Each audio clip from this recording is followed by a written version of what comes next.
Okay, it's 8 o'clock. And that means that it's time. Okay, let's do that. Remove. There we go. Save changes. Good. Anyway, this is sort of the pre-show show, before the show.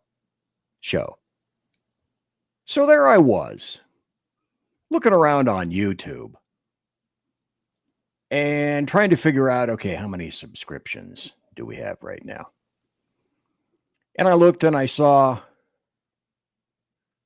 well, it's still at 677. Be great if we get to 670. By the end of the year, by the end of 2025, I'm thinking, wow, wouldn't it be great if we get to 700? So then I went to YouTube. And then I finally realized that YouTube has screwed me up, because I made a bunch of posts earlier today off of Opus Clip, and those clips were able to Opus Clip screwed up. Jesus. So I got Opus Clip sent to Twitter, X. And Opus Clip, if you don't know, are those little shorts that you see Sean and Jersey Joe make of their shows, and Earl of Mission Ready Men. Now, because I'm weird, see, most people hold their phones like this, vertically. See, I think that's cheating. The reason I think that's cheating is because I was a paid photographer at one time. I was a stringer for the Sacramento Bee back in California. Always spell it with a K. And so my shorts for YouTube and Twitter are held, and I manufacture them horizontally. So I wanted to get into YouTube to try to figure out, how come the shorts that I sent them to YouTube, but they only went to Twitter and they didn't go to YouTube. Why is that? And I thought, that's weird. So then I went into YouTube and I thought, here's a place I haven't been for a while. YouTube Music. Jesus Christ. So I clicked, okay, over here. There's all the places you can go to. Here's YouTube Music down there. So I clicked on that. I looked at that crap, and that's what it is, swill. I looked at this stuff and I thought, is there anybody that has even a semblance of talent on here? You're talking about classic rock. Yeah. Maybe some of the early rappers and whatnot. And then there's all the rest of this dreck and crap that YouTube and apparently the rest of civilization seems to think passes, oh, Jesus Christ, as music. Is there any music anymore? I know some music. You're listening to Late Night Radio on the SHR Media Network. Caution, there will be mature themes explored and potentially adult language used. If conservatarian words, phrases, certain concepts, or rhetoric offends you, tune out now. I have come here to chew bubble gum and kick ass. And I'm all out of bubble. So here we are. We're back. It's Thursday, and it also happens to be November the 20th, the year of our Lord 2025. Now, a lot of people were telling me this week it's Thanksgiving. No, it isn't. It's next week. That having been said, ladies and gentlemen, boys and girls, children of all ages, welcome to BZ's Berserk Bobcat Saloon radio show, live and direct from the Nove, Idaho SHR Media Network studios. I happen to be this dude. I am your conservative Sherpa. And as it says right here, my job's to guide you through the insidious maelstrom of Democrat, leftist, and globalist lies, chaos, deceit, tyranny, and betrayal. That's my job, Ming. And I'm going to be sticking to it as much as I possibly can. Please note, what you're about to hear tonight consists of my opinion and my opinion only. There are no guests. She no got guests tonight. So there are no guests tonight, Ming. And also, what am I doing? I'm fundamentally doing the job that the American media maggots refuse to do. I am fundamentally changing America one leftist diaper at a time. We don't water our drinks, just like we don't water our conversaciones. We are still serving stiff drinks right here in the saloon, along with facts, history, logic, rationality, proportion, clarity, context, tradition, and common sense for regular, normal people like you and me. You and me, normal people, right here. So, politics, religion, crime, culture, economics, race, sex, science, law, we talk about it all right here at the saloon, where the speech is free, but the booze is not. I am streaming on a whole bunch of different platformerones, like these right here. And you are invited into the last fall chat room of the year. This is my last plush, sumptuous, palatial, and resplendent chat room. And speaking of chat, I see that I already have a lot of people that are in chat. Thanks to all you people who are here. I'm going to have to remember this from memory because I cannot force this thing to scroll up. Phantom unpleasant blind guy, who is, he's blind, but he's fair, somewhat pleasant. On a scale of 1 to pleasant, maybe 3, 4. He can best answer that. Anyway, I said Phantom. I said unpleasant blind guy. Phantom for one time was not late. She may have felt tardy, but I don't know. I think that's a personal point of view. I think I saw Sean in there. I think I saw Jersey Joe in there. And I'm looking up there, and I can't see any further because I put the comments up on the screen. But if I failed to mention you, I'm sorry. I'm sorry, very sorry. Molto bene, sorry. So anyway, just a little bit of an update these days. This is my kid. He was not feeling the, like I said last Tuesday, dude has good days, bad days. Today was a sort of day. Oh, hey, there's Mission Ready Men. Thank you for being here. Anyway, this is Jake. He had a so-so day today. He got up. Now, he is still taking himself outside to go to the restroom. He's still carrying out the things that he needs to do. So he's still around. He'll be here for a while. I have an important safety tip to let everybody know about. I posted this on social media already, but I think everybody here needs to be reminded. Nothing whatsoever in the realm of today's life changes the fact that there are 49 million kangaroos in Australia and 3.5 million people in Uruguay. And that translation means that if the kangaroos ever attacked Uruguay, each person would have to fight 14 kangaroos. See, I did the math on that. And those are things that you can figure out. And some days I'm nonchalant. I'm sort of chalant today. Fairly chalant. Kind of depends on what you think about chalant. Tonight, we're going to be talking about Erica. Who is Erica and why are you naming her, BZ? And is she in the studio right now? Moreover, is she under your desk?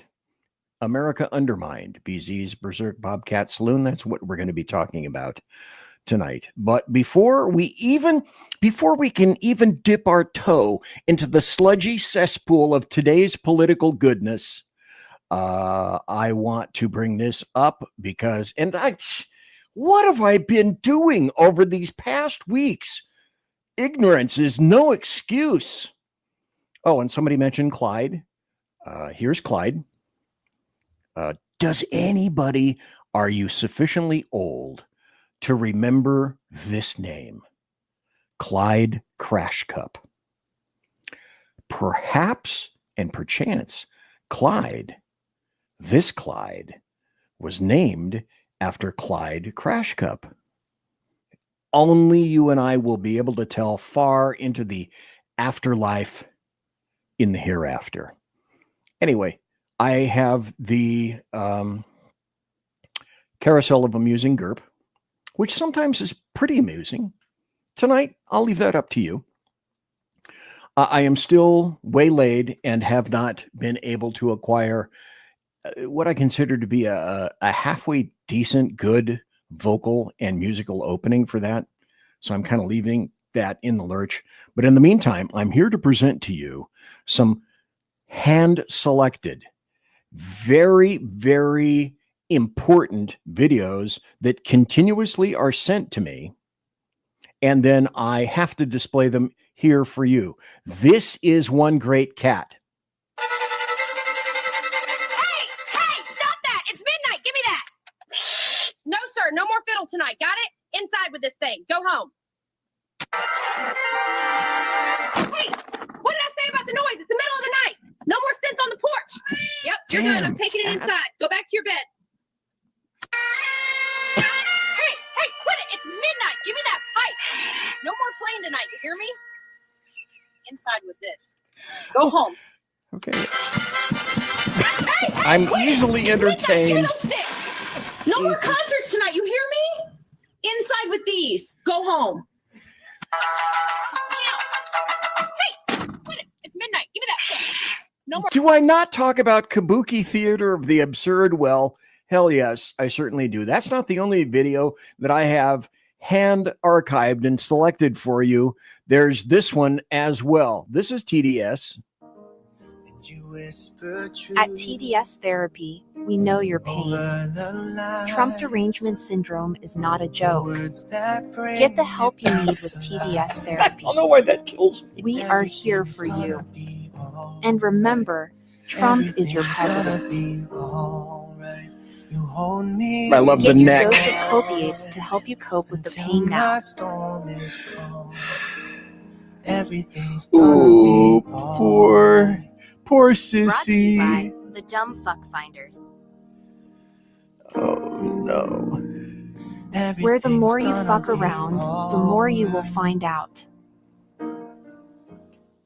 How sad. I believe, if I'm not mistaken, I have one more video, maybe two more videos. I mean, I'm going to get serious here just for a second. Let's see if I can put this up. Here's the form that you fill out for TDS, where you get to self-assess. All of these things will be in the show card later on Rumble after the show. And then after this, now, of course, what I've shown you is real. I wouldn't bring it to you if it weren't real.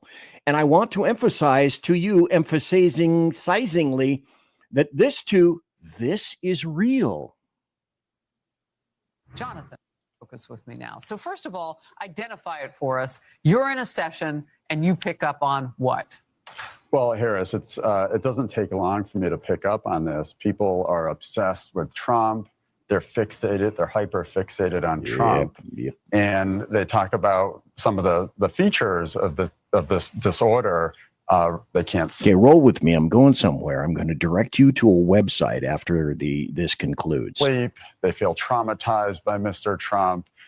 They feel restless. I had one patient who said she couldn't enjoy a vacation because anytime she saw Trump in the news or on her device, she felt triggered.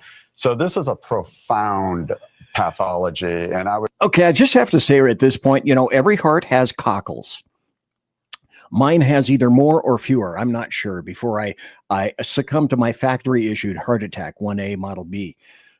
However, this video and people like this, they warm the veritable cockles of my heart. This is like Chief Dan George. My heart soars like an eagle. Even go so far as to call it the defining pathology of our time. These people come to you for the things that you described. can't sleep, traumatized, perhaps So this is real. This is real. depression. I don't want to put words in your mouth. But at first, you are there to treat an illness, a disorder of some kind. And what you figure out is the trigger. Well, and Trump is the trigger for many of these people. And to be that fixated on a figure, on a person, it's simply not healthy. And Okay. our country has. That means that you're insane. Okay. So here's the deal. I don't have it up right now, but I can tell you, if you want to attempt to assuage or ameliorate or repair or fix what's going on, and you have TDS, go to shrmedia.com, shrmedia.com, shrmedia.com. If you scroll down a little bit, you will see that on that front page, I believe you have to go all the way down. You will find that there are solutions to your problems, and they're all right there for you to see.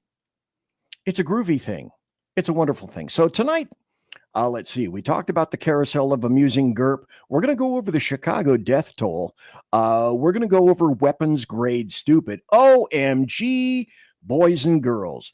I don't just have one story for you in terms of weapons grade stupid. I think I have probably 4, 5 this time around, and I'm sure you will all go, oh, that's really ridiculously stupid.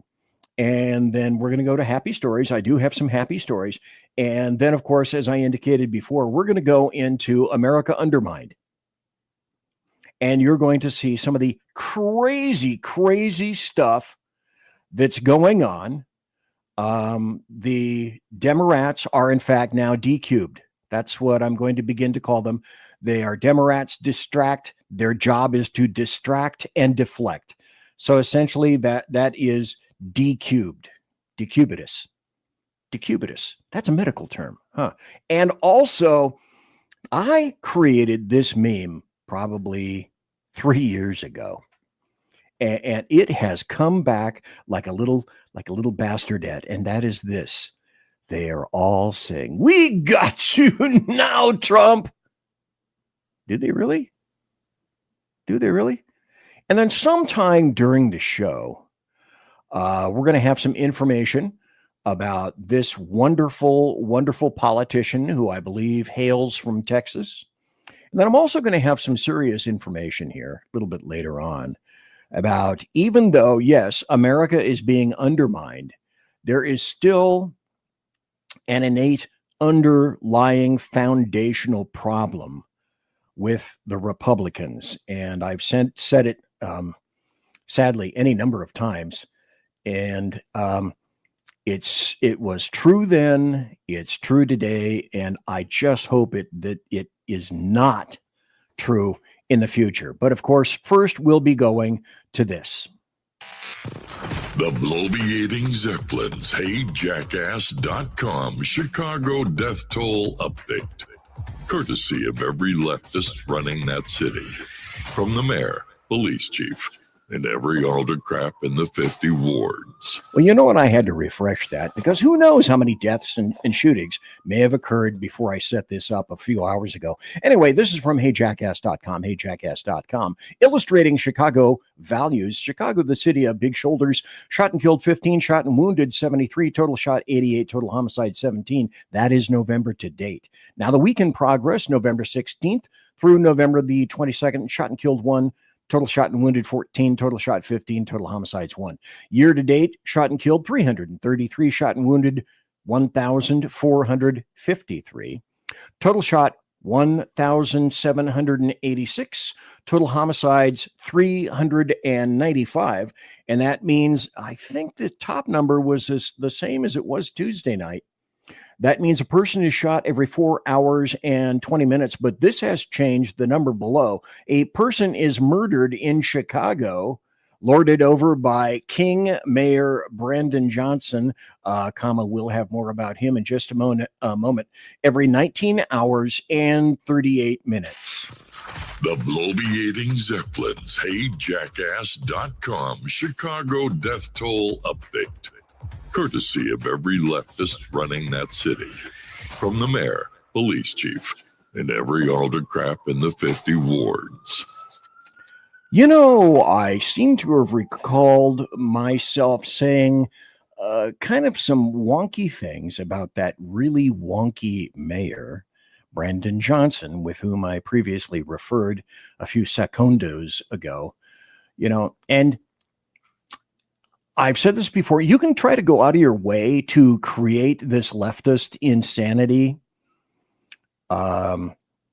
because nothing truly typifies racist insanity like Chicago's Mayor Brandon Johnson, King Brandon Johnson.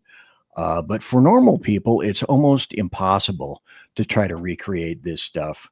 So Brandon Johnson says Trump is trying to relitigate the Civil War. So we know that the intentional attacks that are coming from the Trump administration and the extreme right in this country has very much been what I call it's an attempt to relitigate the Civil War. Right? They have not accepted the results that the North actually won, right? Because if you look at all of the attacks, it's not just black cities. He's going after education, housing, transportation, good paying jobs, and healthcare. Those are literally the 5 demands of descendants of slaves post-Civil War. So it's evident that they are not, committed to actually realizing the full dream of what this country can offer. So how do you come to those conclusions? How can that guy be so daft? And the answer is he's an underminer. That's what all of these people are. Their job is to undermine you and everyone else.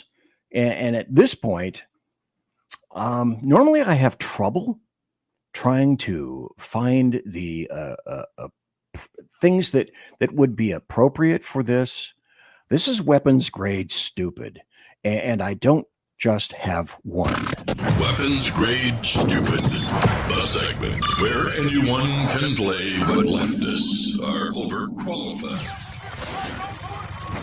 I found this in the New American, and I get my stuff from all over the playing field. This is Maine mom challenges court order forbidding her to take her daughter to church. And at first blush, you're thinking, okay, this seems really weird and really strange. How's that possible? But don't fear, it becomes even a little more convoluted than that.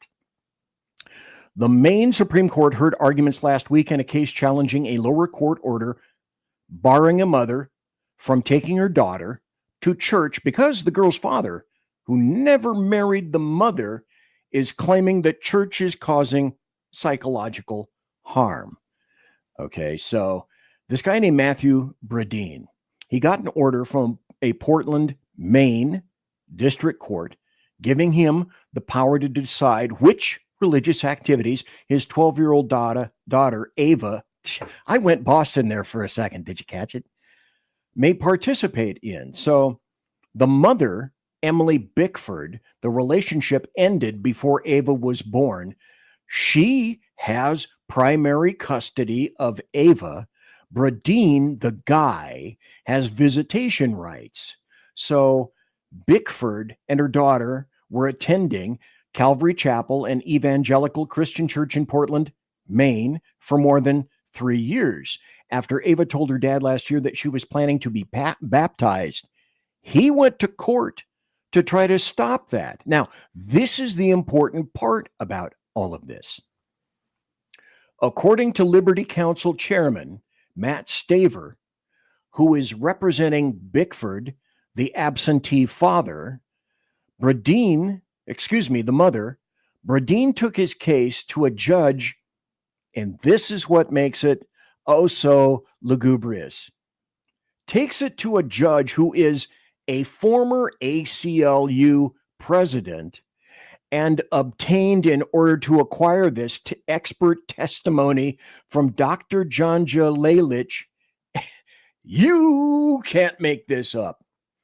A former Marxist sociology professor from California. Now, if that's not weapons grade stupid, but wait, there's more. I got to stop saying that because it lends itself too easily to things. Unpleasant Blind Guy in chat says, by the way, Maine is getting worse than Vermont. And that's saying something. Mission Ready Men, Earl Jackson, said, I came across this story after I finished my show today. Wow. Wow, indeed. Here's another one. Try. I throw the gauntlet down. I hurl the gauntlet down at you. Go ahead and try to make sense of this. There are people out there like that bizarre ass unit from the New York Times Magazine. They fell in love with AI chatbots and found something real. We spoke with 3 people in their 40s and 50s about the wonders and anxieties of romance with a chatbot. Here's Blake, 45, lives in Ohio, and has been in a relationship with Serena, a chat GPT companion, for 3 years. Jesus Christ. Okay, there's his girlfriend. There he is. That's the guy with his actual wife in 2011. Then, of course, there's Abby, 45, in North Carolina, has been in a relationship with Lucian, a chatbot GPT bot, for 10 months. Are you starting to hone into some consistencies here? And there's Lucian, and she can track him through her smart ring. There she's gazing longingly at Lucian. Oh, he's so good, that Lucian guy. And then here's Travis in Colorado, has been in a relationship with Lily Rose on Replica since 2020. This fucker has been in love with Air since 2020 for 5 years. Now, answer the question. What did they all have in common? They're all in their 30s and 40s, and they're all white, and they're all stupid, because leftists want to talk about and address race all the time. Hey, did you see any blacks in there being that stupid? No, you didn't. Did you see any Asians in there being stupid like that? No, you didn't. Did you see any Hispanics or illegal invaders in there being that stupid? No, you didn't. That's weapons grade stupid. Then I have another one. Now, this we're going to discuss. I think we can discuss until the break. And it's just, I saw this, and probably the microsecond you saw this, you're thinking, if you haven't seen it already, you're probably saying, what?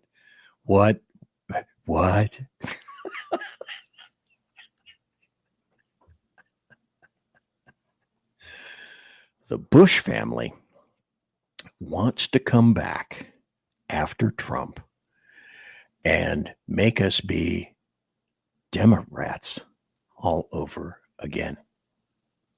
Now, just because we didn't like George, because we discovered what kind of a limp-wristed, ridiculous waster of cash and spender he is. You know, he spent like a drunken sailor on his very first shore leave. And I'm sorry, I apologize to all the drunken sailors that I have managed to insult by saying that. He's a capitalist. He's a Republican in name only, like so many people that were swirling about his universe there at the time. See, and these people, I have to say, just before the break, I got a minute to go. So these people, the Bushes, don't know when to say no. You know, we saw Daddy, we saw Son, we saw Jeb. There was another Bush in Texas whose name I can't remember, and I really don't give a shit. But they all want to come back because it's all about them, and it's all about power, and it's all about being stupid. So when you think that, Cammie said, well, I'm coming back. I'm going to come back. Well, the brain damage apparently didn't just stop with her. It's going on with the Bushes. It's like if I made my face big right now and I tried to slap myself, I'd knock my neck off. And that's when we say, Weapons grade stupid. The segment where anyone can play, but leftists are overqualified. See, and this time I didn't have just one for you. I had a bunch. And I've actually got 2 or 3 more. But in the meantime, I don't have time for it. I'm going to have to go to this. So I'll be right back. Conservative media done right. You're listening to the SHR Media Network. Mission log entry. I mean, let's face it, who's even counting anymore? The Lost Wonder is officially off course, chasing rogue rocket launches, fringe science, and things that probably violate causality. If it burns fuel, bends time, or makes scientists very uncomfortable, yeah, I'm probably going to talk about it. Every other Sunday on KLRN Radio, The Lost Wanderer, because space doesn't come with a roadmap, and honestly, I wouldn't follow if it did. Hello, I'm Matt, a student at Hillsdale College. Here's Hillsdale President Larry Arnn on the continuing relevance of the Constitution. Many argue today that the Constitution is outdated because it addresses problems peculiar to the 18th century. Some parts of the Constitution do read rather quaintly. Consider the injunction against titles of nobility in Article 1, Section 9 of the Constitution. But is that so outdated? The purpose of the injunction is to prevent the government granting special privileges to some for partisan reasons. This strikes at the heart of the rule of law. The crony capitalism, so common today, is a place where the government bestows favors and tax dollars on some businesses to give them a leg up over others. This is exactly the kind of thing the Constitution was meant to prohibit. The Constitution is not so outdated after all. This Constitution Minute was brought to you by Hillsdale College. To join the national conversation on the Constitution, go to constitutionminute.com. Hey fellas, are you mission ready? You need to check out Mission Ready Men via Earl Big E Jackson on Tuesdays and Thursdays, 9 a.m. Pacific, 11 a.m. Central, and noon Eastern. It's a show that equips you to navigate our society's challenges from a biblical perspective with courage and conviction. Tune into Mission Ready Men as we examine our culture through the prism of biblical truths, teachings, and how to apply them in our daily lives. Prepare to step up, stand out, and step into your role as a man as ordained by God. That's Mission Ready Men, hosted by Earl Jackson on the SHR Media Network. And get mission ready.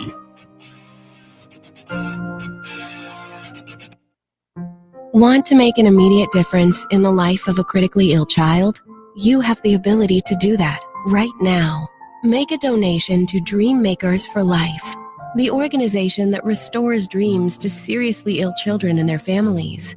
You can sponsor a dream pack for a child, which contains a clear PVC backpack, a dry erase board adventure coloring book, a journal, and dry erase markers to inspire a critically ill child to envision a future adventure and hope. Want to become a dream maker for life yourself? Go to dreamforlife.org. That's dreamforlife.org. Help a child. Help a family. There is always hope. You're listening to the SHR Media Network. And I'm back. I'm BZ. Let me put my ugly mug up there. Thanks for being here tonight. Thanks to one and all.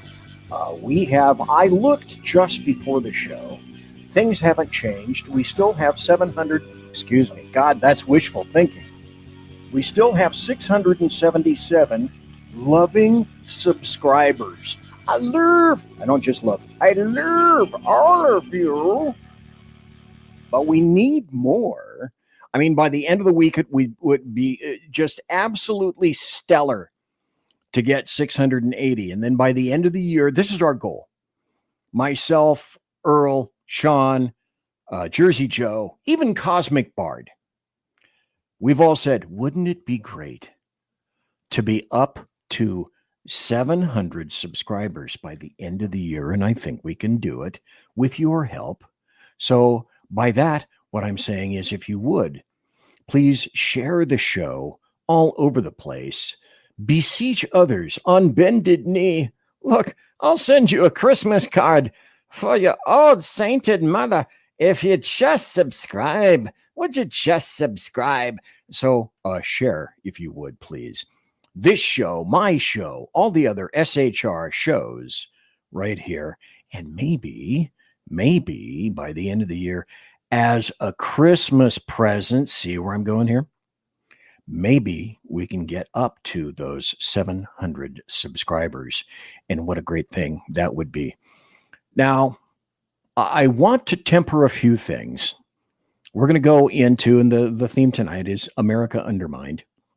Because in terms of holy hell, well, yes, it is. Holy moly. But I also want to play you this, because we need to center up. I'm going to tell you what I told you, and I'm probably going to end up, I'm sorry, I may end up sounding like a broken record again and again. But we're discovering this is being proven out altogether too many times. And that's it. The thing that we have to realize as conservatives is that everything that we think of as logical, as rational, as cogent, buttressed with facts and great arguments is that for which the other side couldn't care less. All they have are emotions. Okay. It's like trying to argue with a pine tree, or as I use frequently, a potted ficus. And that's mostly not going to occur with any amount of cogency whatsoever. The only thing that they pretty much admire or respect, like Islam, is brute force and numbers. Stop. For those of you who just tuned in, numbers. Okay. So no matter how assuaged we may be, that, nobody can win behind those crazy thoughts and philosophies. Oh, yes, they can. They can win on those crazy platforms because they got the numbers.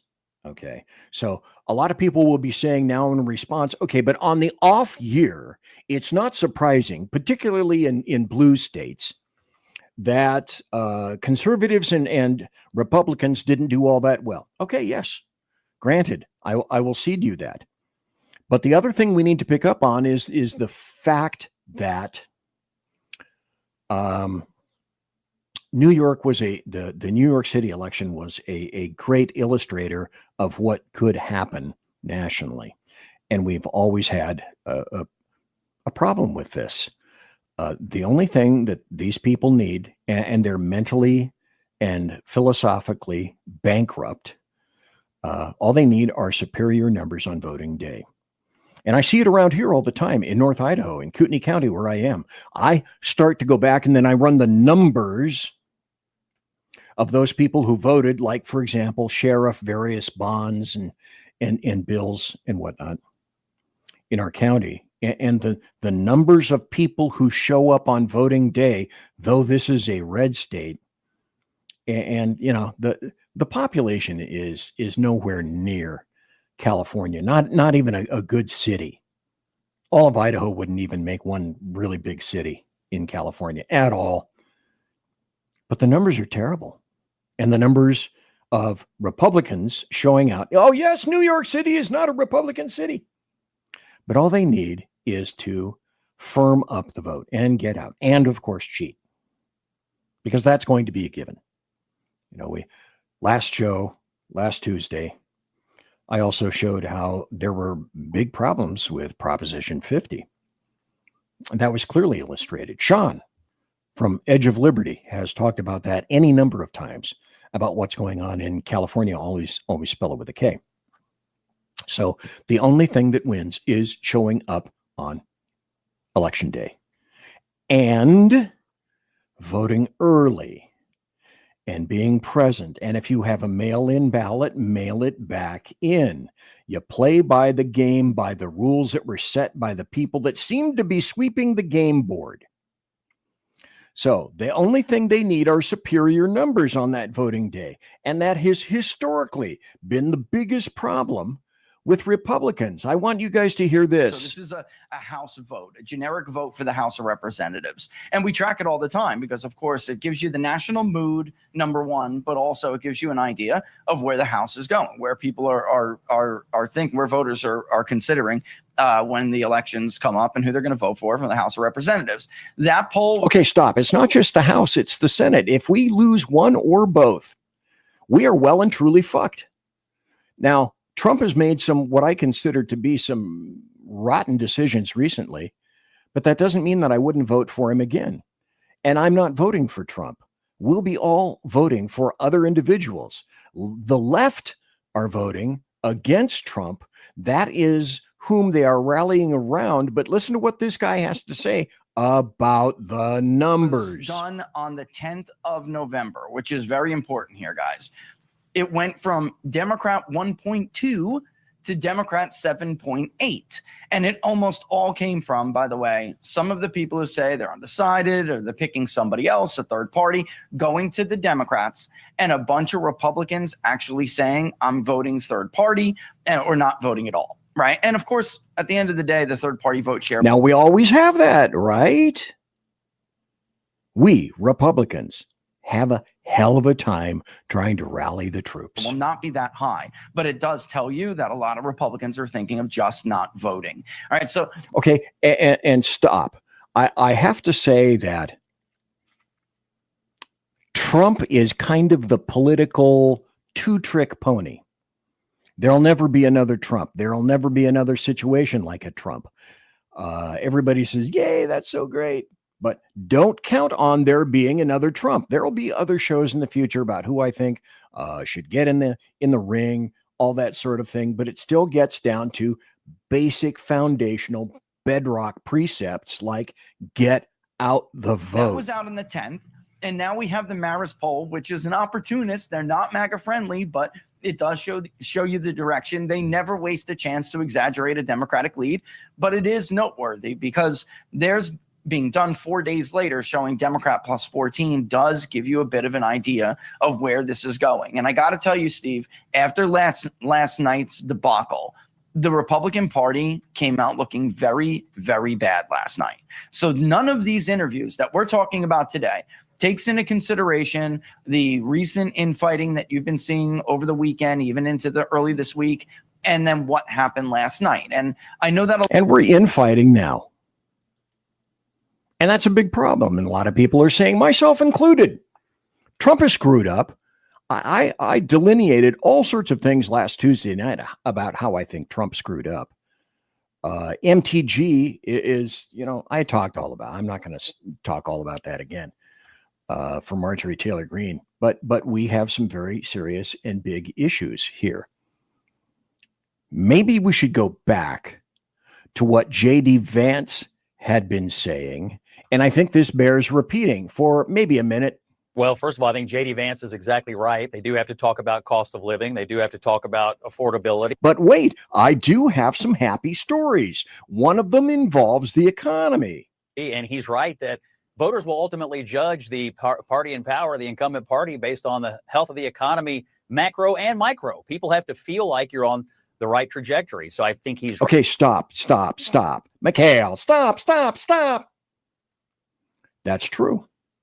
What buttresses our economy? Feelings and emotions. Do we have any money in Fort Knox? I don't know.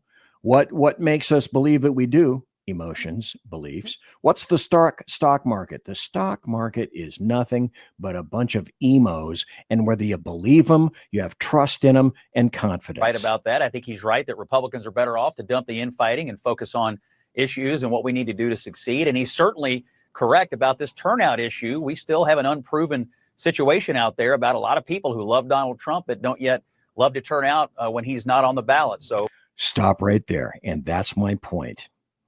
When Trump is no longer on the ballot, and he won't be ever again, period, unless, of course, you believe his trolling for 2028, but he will never be on a ballot again. So you're going to have to move your mind into getting out for everybody else. Trump ain't the dealio anymore. He's not the one. He's going to do what he can when he can, But if you're hitching all your wagons to the Trump star right now, you must think about the future. So what Jennings said here is completely correct. All these things are correct, and I agree with him. It's, you don't want to run around like chickens with your head cut off when something bad happens, but at the same time, you do want to learn from situations, and I think there's probably some things to be learned last night about candidate quality and the way we're running campaigns in certain places. But we have to remember, these are blue states, very blue states. Democrats won in blue states, and so overreacting and being overly emotional is probably not a great thing to do. Just what I said, but you have to rally around, and you have to somehow get people to show up. And historically, that has been the game upon which we've failed, sadly. One other story that I want to go into. This is from Red State. If the GOP doesn't address the low propensity voter problem, we're going to get another Trump impeachment or worse. And I'm talking about 2026. Now, just, 6 months ago or so, people, Republicans, conservatives, were saying, oh, it's shit. It's going to be another Galactus Thanos red tsunami bullshit. No, it won't. No, it won't. Trump isn't on the ballot. You're going to have to look down ballot. You're going to have to look other places. You're going to have to find somewhere that excitement to continue in 2026. And people are already saying, well, just like last November 4th, a week or two ago, 3 weeks, you have to expect that on off years, we're just not going to do very well. On off years in blue states. Got it. I'm like a director. Yeah, you know what? Yeah, I see that. I understand that. But it's still a matter of numbers. So a lot of voters didn't realize that there were a ton of elections in your community. Now, the people that watch this show, they're tuned in. They have My Favorite Martian, little ears, little antenna coming out of the back of their heads going, I'm in tune with the moon. Not everybody is. Those elections were critical in securing the America First agenda. And yet, sadly, a lot of people didn't show up. And that has and always will be the problem. You have to consider that perhaps Trump was the anomaly. Unless we find and designate someone upon which we can rally around. Now, I happen to think that's J.D. Vance. Some people think that it's somebody else. But it's because, again, America Undermined, you have to realize that you're fighting this crap too. You're finding all the little kiddlies, the Gen Zs or whoever the hell this is, little bints like that. They support socialism because they are ill-educated. Oh, I have 5 degrees, which aren't worth lining my cat box with, for example. But America, in terms of being undermined, you're fighting that kind of a mindset. You're fighting those people. And we have to realize it very soon. So probably once a show, and maybe you get tired of it, maybe you don't. The point to remember, and I'm here to show you lots of things for you to be entertained and to go, I hate that, and to go, I love that, and to go, BZ's fat. All of that stuff. I'm here to also archive what's been happening during this period in our times, which is why I archive all the articles, all the videos in my sites, and you can go look them up, find them. But I kind of think of myself as a documentarian of our times, if you will. And I always want to say, and I hope I've said this enough, and maybe I need to say it again, but not everything is bad. Not everything is bad. It's time for happy stories and good times. Here's one that I find just kind of buttery, kind of delicioso. This is from People. The Obamas skipped Dick Cheney's funeral after Michelle's previous absences this year. So also from Dick Cheney's, God, I hope you people are sitting down, because if not, I guarantee you, you guys are going to get the fan tods. You're going to start seeing the swirlies and the stars, and you're going to look back and say, where's my fainting couch? President Donald Trump and Vice President J.D. Vance were not invited to the funeral. And President Bill Clinton also doesn't plan to attend. Now, PZ, isn't that kind of weird that you think that's a happy story? Well, that's me. I'm weird. Here's an actual happy story.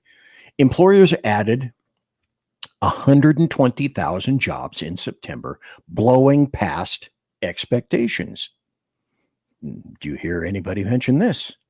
No, of course you don't. And that's one of the reasons that I like to bring these things to you. Not everything is negative at all. The other thing is this. Oh, it's bad. It's bad. Well, okay. Bad is in the mind of the beholder, and bad is how soft and susceptible people's brains are to propaganda. Goebbels was right. He's always been right. Here's a WSJ, Wall Street Journal, opinion piece saying Trump affordability and growth. And you can read this article at your leisure later on when I post the show and it comes out. You can go to Rumble. That's where I post all the show links, which contain the videos, the articles, all that kind of stuff. The economy has rebounded smartly. The end of tariff fights could ignite a boom. Nobody wants to tell you that. Nobody wants to say that. Nobody wants to quantify that. But it does happen to be the truth. Here's another story from the New York Times. Is a global housing bubble about to burst? It's unlikely, according to a report by Swiss bank UBS. Some markets are more vulnerable than others. So what we're discovering about real estate is that things are very local. I think after reading this story, one of the markets that I discovered that was just going ballistically boom, boom is Miami. But then again, you know why. Florida, I believe, is about to be assaulted. It will be a literal assault, if it isn't already, in a manner and fashion that I don't think it's seen, I don't know, in a couple of decades. People jammed, people crashed all over the place in 2008. But Florida, man, I'm afraid, Jersey Joe, you and a whole bunch of people there, you're about to get whacked. Okay. And I'm looking at chat right now, and Blind Guy was saying something about Sean. That's the point. People have to get out and vote, or all the good that Trump did is going to be undone. That's absolutely agreed. And they have, as UBG pointed here, they have everything drawn up already. They have their next impeachments drawn up. They have their next investigations drawn up. They have their next committees selected. They have all the members pre-selected for all the investigations. They've got it all set up because that's how they roll. That's what they do. Here's another happy story. So the DOJ decided that it was going to charge this chick right here. What a pretty young lady. How sad that she's a Democrat, and how sad that she's jam-packed with corruption. Her name is Sheila Cheriflis McCormick. She's a Democrat from Florida. She stole $5 million in FEMA funds, laundering the proceeds, then using the money to support her 2021 congressional campaign. And she faces up to 53 years if she's convicted. People, like I've said, on what side of the aisle corruption flows, I don't much care, as long as there's a conviction, and there are all too few of those. So it's already been said, she's going to step down from her committee leadership position on the House Foreign Affairs Subcommittee. So I guess you could say that that's a happy story, and that's a step in the right direction.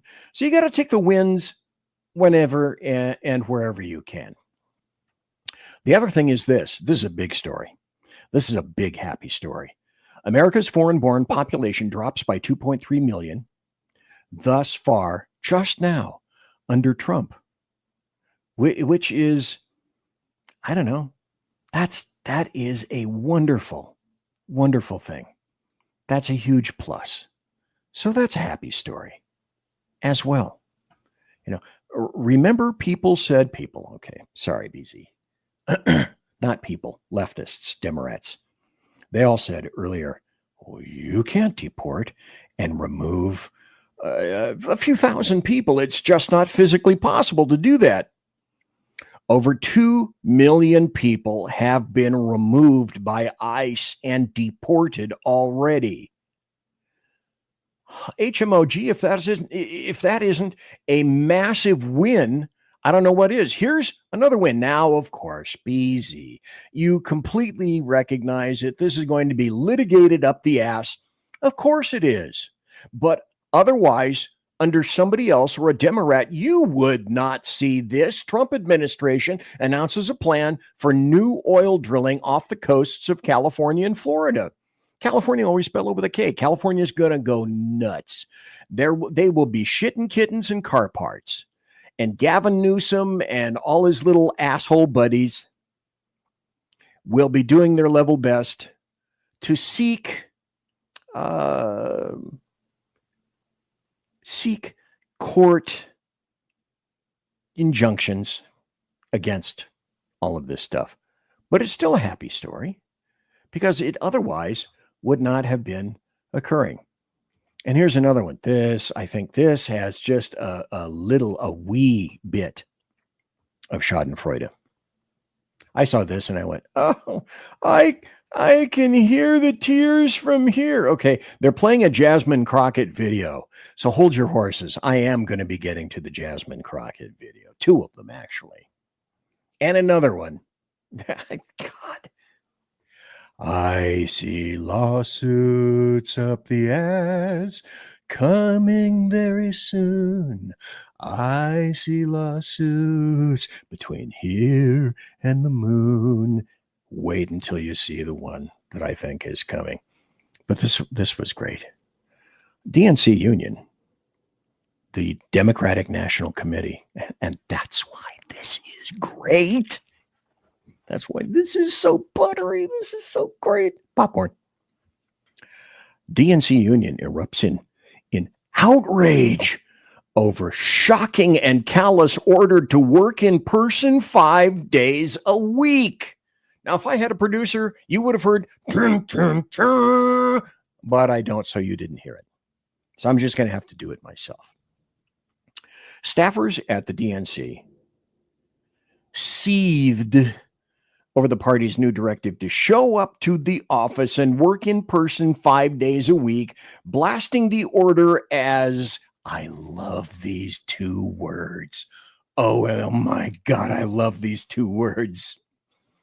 Showing up to actually produce a work product and show some kind of metrics that you have done something. For example, what are your producibles? What are your measurables? Well, we don't have any. We never did and probably never will. They said it was shocking and callous.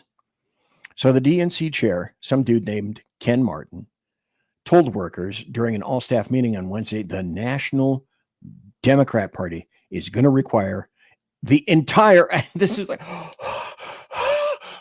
I can't breathe. Will require its entire Washington, D.C. based staff to return to full in-person work starting in February. And I guess so that they have the rest of November, all of December, and all of January to put their brains, to wrap their little winky brains around it, because that's probably how long it's going to take for them. Here's another happy story. And again, this is, I'm just kind of glossing over this right now. You can read it later after I post the show later on tonight or early tomorrow. And you can read it at your leisure. But I found this, A, interesting because it's A, in the Atlantic, and B, it's kind of an indicator of where things are going. The rise of the sex in the city conservative. The rise of the sex in the city conservative. This is apparently a disturbing thing to people on the left. So the question is, what does it mean to be a MAGA woman in 2025? Well, you can be guaranteed that you're going to be excoriated. I mean, I think that goes without saying. But it means that, like a lot of other things, we're beginning to see a trend. So, as I indicate, hold on to your pantaloons. All is not lost. And I'll be right back. Conservative media done right. You're listening to the SHR Media Network. In a world where leftists are running out of metal for the safety pins of their soothing red diapers, one man stands alone, attempting to fundamentally change America, one leftist diaper at a time. BZ, your conservative Sherpa, is guiding you through the maelstrom of Democrat leftists and globalist lies, chaos, deceit, and betrayal. Listen to BZ Saloon on select and exclusive Tuesday and Thursday nights at 8 p.m. Pacific, 10 p.m. Central, and 11 p.m. Eastern on the SHR Media YouTube channel, Twitch, KLRN, Rumble, and X at BZ Saloon. It's one great late-night conservatarian talk radio show. Be there. Aloha. Hello, friends. You have a moment so that we may discuss our Lord and Savior Minarchy? No, seriously, I'm just kidding. Hi, my name is Rick Robinson. I am the general manager of KLRNradio.com. We are probably the largest independent podcast network that you've never heard of. We have a little bit of everything, and by that, what I mean to tell you is we have news, pop culture, special events, conspiratainment, true crime, mental health shows, drama productions, and pretty much everything in between. So if you're looking for a new podcast home to grab a little bit of everything that you love all in one place, come check us out. You can find us on X under @KLRN You can find us on our Rumble and our YouTube channels under the same names.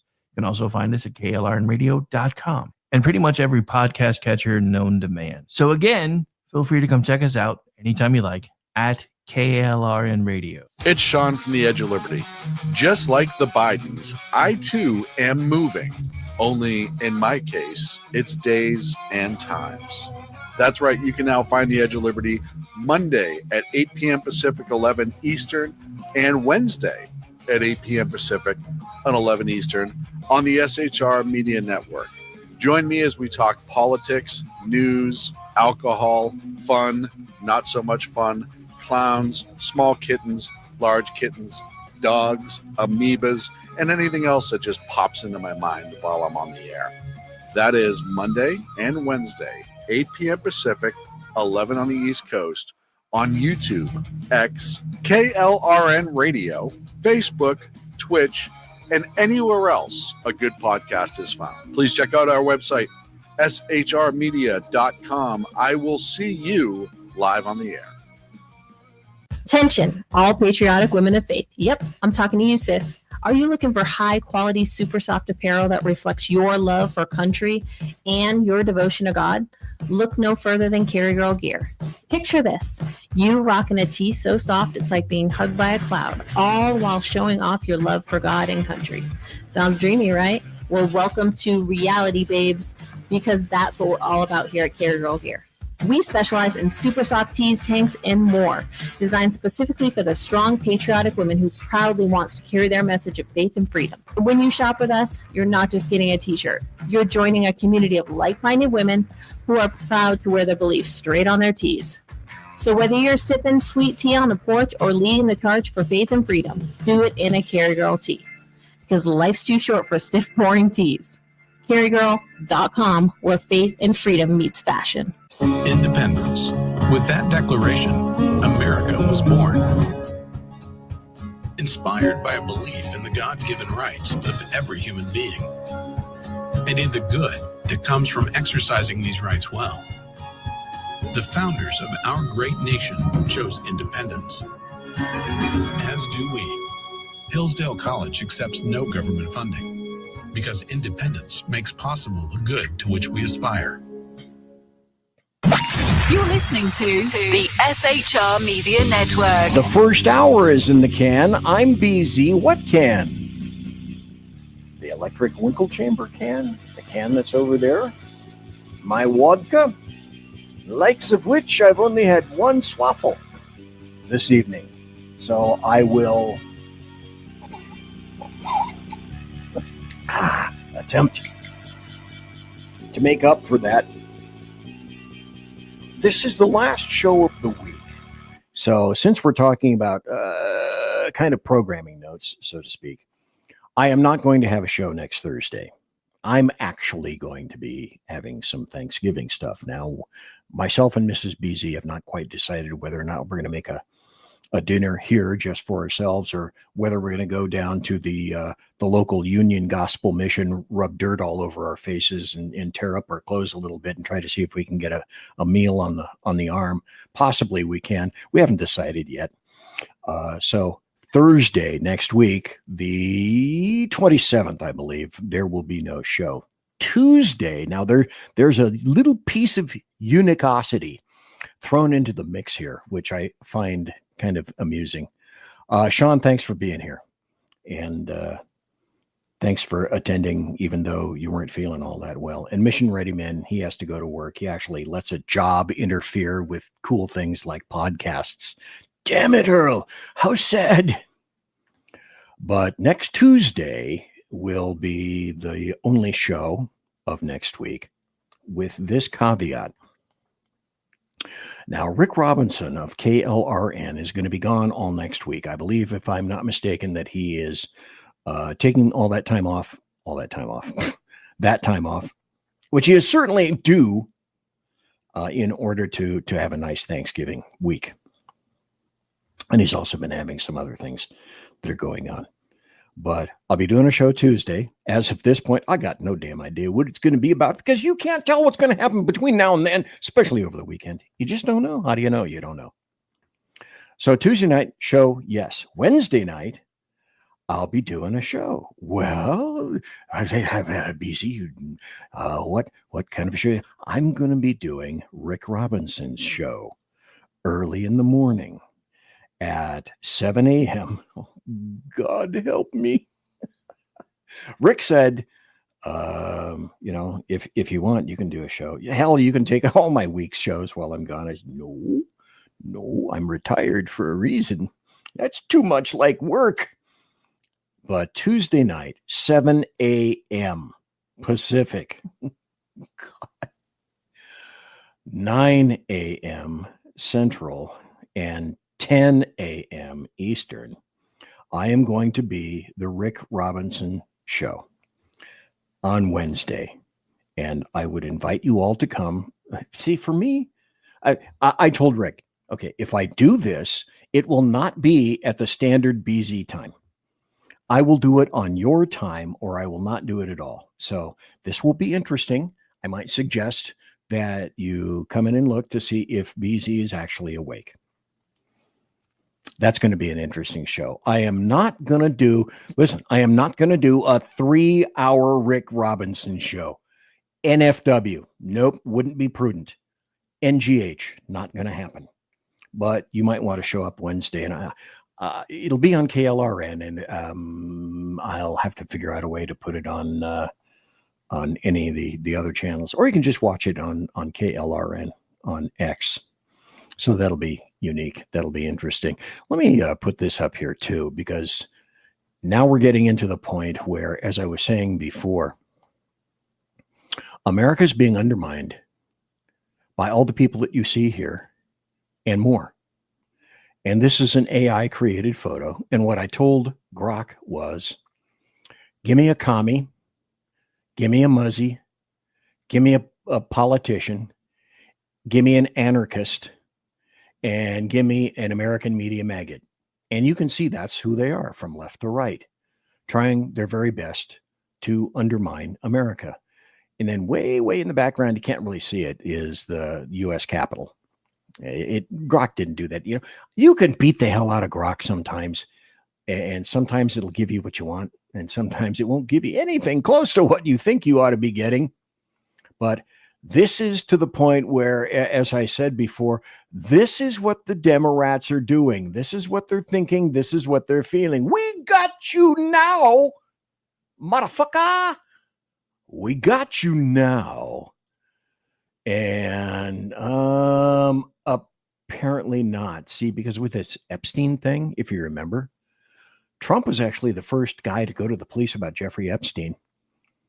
And then he banned Epstein from Mar-a-Lago. Epstein believed that Donald Trump went to the Palm Beach police and said, Jeffrey Epstein has young girls at his house, thereby beginning the legal process, which would ultimately bring Jeffrey Epstein down.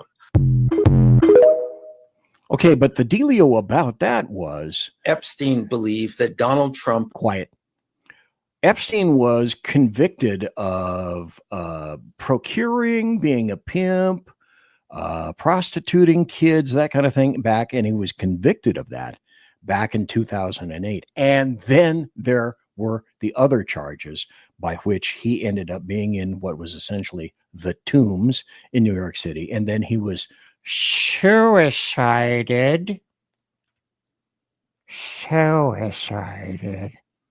inside there, because my days of believing in immersive coinky dink are predominantly gone. This was also a great story, but I know why it happened, and a lot of people are hitting it from an angle that I don't think is true. Joy Reid now decided that she was going to support a female black lesbian who saw a dude with a dick in a locker room. And I can't remember that gal's name. Maybe it's in the story here. Okay, that's the guy right there who claims that he was a she in a locker room. Okay, come on. It's a fucking dude. Okay. Transgender woman Alexis Black at Gold's Gym. Okay. And what was this is the chick's name. I don't know why I find this amusing. Maybe it's because I am so terribly puerile. But here's Joy Reid and Alexis Black talking about a tranny with a dick, and the person that complained is last name Hyman. So if you see something kind of interesting about that, write to my mother and let me know, because here's essentially what happened. Let me state up front what I think happened. So Joy Reid was perhaps actually offended, or maybe she has stopped clock syndrome. Maybe she can be right once a day, maybe. Or maybe because it personally affected her cohort, black female, and it resonated her, black female lesbian, then and only then, when it began to affect her type of individuals and their peak jobs, only then did the offense seem to drool. I would be disturbed. I'm telling you, I would be alarmed. I'm alarmed enough when I see a woman with her dangling boobies. Yeah. If I saw a penis in the ladies' locker room, I would freak out too. Whereas before, she was a huge supporter of it, but as I've said any number of times, it depends on whose damn ox is getting gored, don't it? This is nothing against trans anybody. What it's saying is, if I turn around and I see a penis in front of me inside of the room, I would probably go to management and say, wait a minute, why is there a naked man in this room? Because just the world we live in just from a safety standpoint, and just from a privacy standpoint, so I can see why she would have gone and reported to management. There's a man naked in the bed. Now, if they clarified and they said, well, okay, but I think they should take her concerns also seriously. Stop. Now, isn't that, I find that interesting and amusing, because now she discovers that she's in a vice of her own creation. That is to say, now people on the right, conservatives, etc., are saying, well, wait a minute, you're absolutely saying you're in direct conflict with what you were supporting before. And now the people on the left are saying, oh, you're such a bigot. Joy Reid, you're such a bigot for not going along with the mental defects of other individuals. So this is something of her own creation, which I find amazing. Here's another happy story. Biggie Earl talked about this this morning or Tuesday morning. I'm not sure which. But this is a happy story. That this needs to be done by every state in the, it won't be done by every state in the union. Of course, we expect blue states to be sycophants and fillators of Islam. That's just how they don't roll. Governor Abbott in Texas designates Muslim Brotherhood in Care as a foreign terrorist organization, just as Trump has done with other organizations, including up to and including Antifa. I say now, what that leads to, what the results will be, how the hell do I know? I don't have a damn clue. All I'm saying is that it's a happy story in terms of, okay, it appears to be a step in the right direction. Here's another step in the right direction. Secretary Brooke Rollins found 5,000 dead people on Snap and 500,000 people, 500,000 people getting Snap 2 times under the same name. Well, how does that work out? And 20 plus others did not, and we're suing. We're in a litigation right now. But of the 29 that complied, what we have found is staggering. 500,000 people getting benefits 2 times under the same name. 5,000 dead people. 80% of the able. But see, what I say and what you already know is, if those are the numbers that are being revealed at this point, what you know for a factorious is that you can easily double that or quadruple that, because that's the law of numbers. Embodied Americans, meaning they can work. They don't have small children at home. They're not taking care of an elderly parent.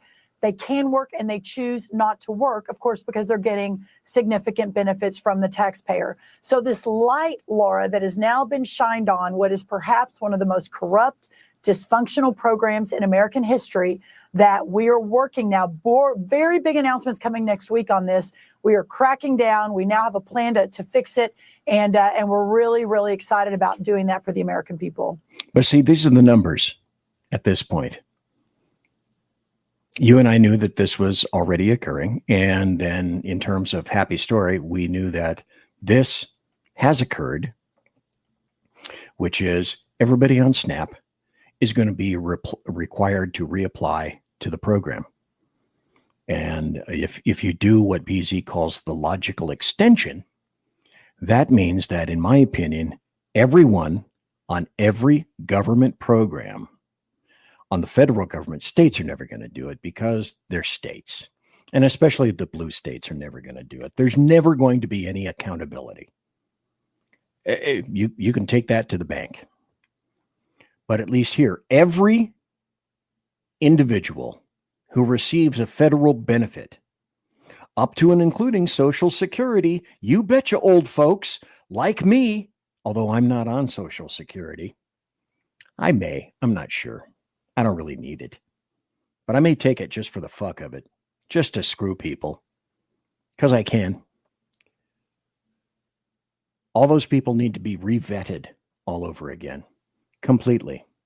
186,000 dead people, hundreds of thousands getting double the benefits. And doing this is, in truth, exactly what it is that I voted for. You know, you don't hear about Doge anymore, and I should try to focus myself a little bit more on Doge. I should try to dig up some more stuff about Doge, perhaps for next week, for next Tuesday. But what some of the evidence indicates is this.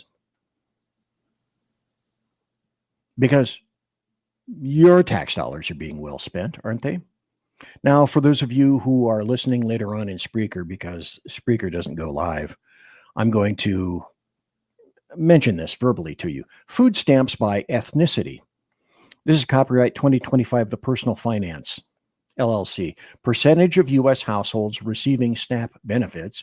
Of those U.S. households receiving SNAP benefits, 45.6% Afghan, 42.4% Somali, 34.8% Iraqi, 34.4% Dominican, Caribbean, 28.2%, Native, Puerto Rican, Cuban, Black, 24.9% Black, Arab, 24.1%, then Cambodian, Haitian, Pacific Islander, Honduran, Armenian, Bangladeshi, Moroccan, Mexican, 17.9% Mexicans on SNAP benefits, food stamps by ethnicity.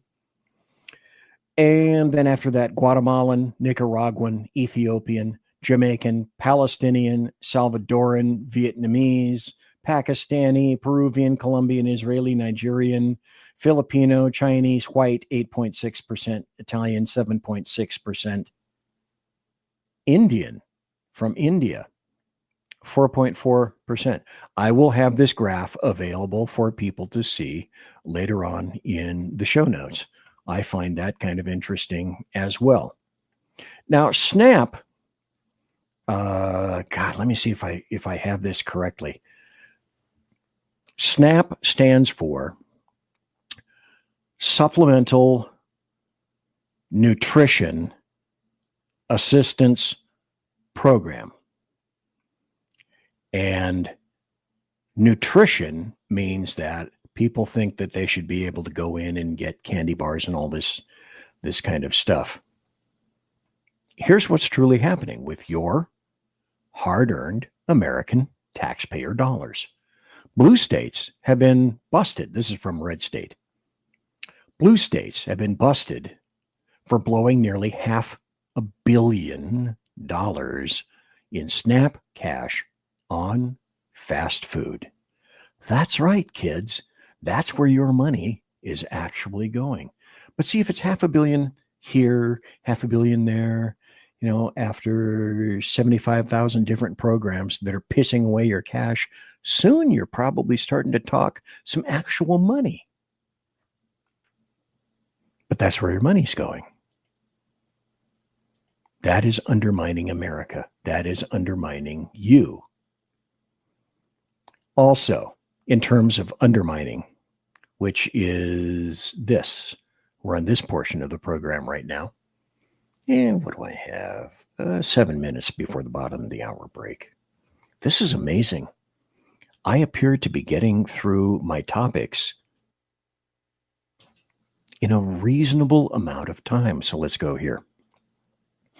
Uncovered documents show that top teachers' unions are guiding gender transitions, bashing conservatives, and that it's all an insane asylum. This is from Fox News. The NEA training session is aimed at dismantling systems of privilege and oppression. So a teachers' union is featuring training sessions that will instruct members on how to go through a gender transition at work. What? Including best practices for using gender pronouns and combating transphobia, while also being provided with literature labeling conservative opposition as villains. And so they posted this on their website. And again, I will give you the link for this. You can go and see it yourself. But this is continued undermining in America. And it's what's being done. And it's all of your taxpayer, your hard-earned taxpayer dollars being pissed away. Here's Here's another story in a continuing series of stories where you look at this and you go, where is this coming from? How are people like this being supported? How are they surviving? How are they running? Here's a person that I'm going to show you that's running for an office. So this chick in a Tennessee special election, she says that her state, Tennessee, is racist. Okay, I'm going to give you her name. I'm going to show you the story in just a moment. And this is from today. This just came out today. We're talking about Nashville, Tennessee. She hates Nashville, but she wants to be in charge of it. This is a quote. This is from a podcast that I discovered February 1st, 2020, 5 years ago. And this is a quote from her, the person that's running. And then I'll show you this story. I have been heavily involved with the Nashville mayoral race because I hate this city. I'm not making this stuff up. I don't have to make this up. I hate the bachelorettes. I hate the pedal taverns. I hate country music. I hate all of the things that make Nashville, apparently. So why is she there? And the answer is this. Because, good questioning minds like mine and yours want to know. I truly don't think it comes down to anything more bizarre. More in depth than this. Why is she there? She's there to destroy that. Democrats build nothing, but they destroy everything. And just like Islam, Democrats want to remove everything American. So let me go to the story now, if I may. This is from the Washington Free Beacon. And like I say, it just came out. Democrat nominee in Tennessee special election smeared her own state as racist. That is Tennessee. Racism is in the air we breathe, permeating the state capital, wrote Afton Bain. That's this chick. Oh, she's white. And she's a leftist. And leftist white chicks are just not regular nuts. They're not just extra crispy nuts. They're way to the left, way fucking nuts. Nuts. Mentally defective. Brain damage. Brain damage. Tennessee is a racist state, according to Afton Bain, the Democrat nominee for the special election in Tennessee's 7th Congressional District. Let me be clear. Tennessee is a racist state. Racism is in the air we breathe, permeating the state capital, codified in legislation being passed at the detriment of women, communities of color, and the working poor. She wrote that in a 2019 op-ed for the Tennessean. Our problem with racism in this state is wild and untamed. Look in the mirror, Tennessee. If you don't like what you see, shift. But she's being deemed now the new AOC. Or perhaps even the new Mamdani, individuals who are leftists who have decided that they are going to come in and essentially shit over everything that's American. And speaking of this, oh my God, I wish I had this up. It's not up. I'd have to go get it. This is directly from the House of Schadenfreude. I couldn't think of anything. Do I have a cut for that? No, damn it. I don't have a House of Schadenfreude audio cut. Anyway, let me put this up. So this is from Lee Zeldin. Okay. And maybe you can't see it because the words are really small. Lee Zeldin is the climate dude, one of the cabinet positions. And there was a video in which Jasmine Crockett, let me see if I can find, this Jasmine Crockett has said kind of some wild and crazy things about Lee Zeldin, and that he took money from Jeffrey Epstein. Hold that thought. Okay, so here's the video. It's about 30 seconds. And listen, then on, because there's more to this story. Folks who also took money from somebody named Jeffrey Epstein, as I had my team dig in very quickly. Mitt Romney, the NRCC, Lee Zeldin, George Bush, Win Red, McCain Palin, Rick Lazio. I just want to be clear. If this is the standard that we're going to make, just know we're going to expose it all. And just know that the FEC filings, they are available for everybody to review. This is absolutely ridiculous. You just folks who also... Okay, Stara, stop, Mikhail. If you look at the top, and again, the words are really small. Lee Zeldin says, yes, Crockett, a physician named Dr. Jeffrey Epstein, who is a totally different person than the other Jeffrey Epstein, donated to a prior campaign of mine. No freaking relation, you genius. And so now comes the parsing. Now comes what I call D-cubed, where now the Democrats, and her specifically, she's going to distract and deflect. Because if you think that she didn't have a retort to that, you would be wrong. But again, it's all in how you parse it and how stupid you decide that you're going to make it. Let me see if I can find it. Where are we?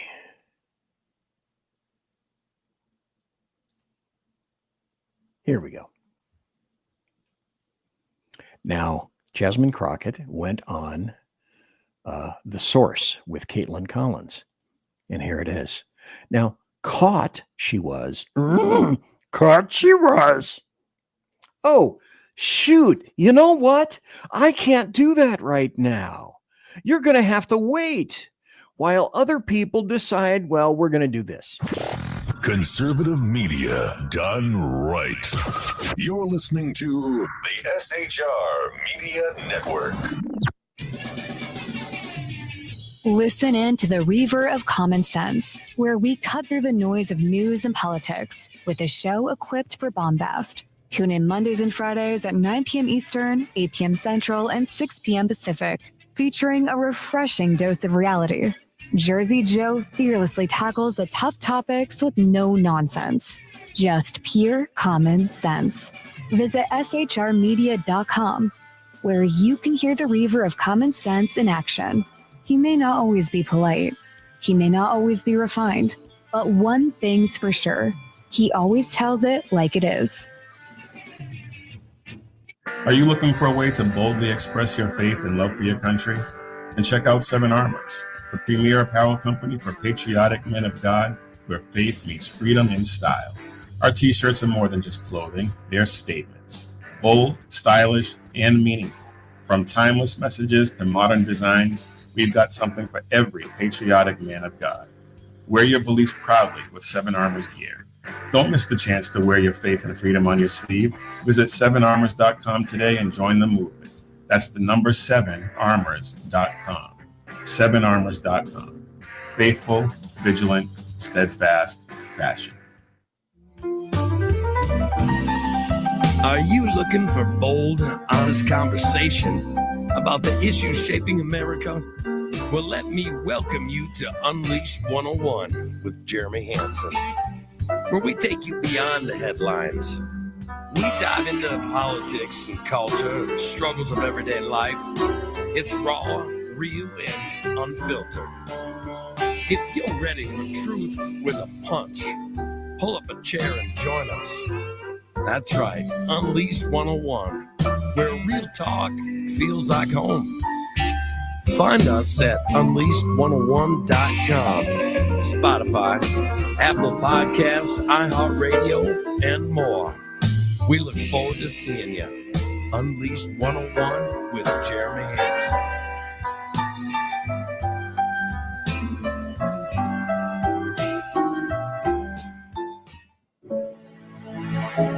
Freedom.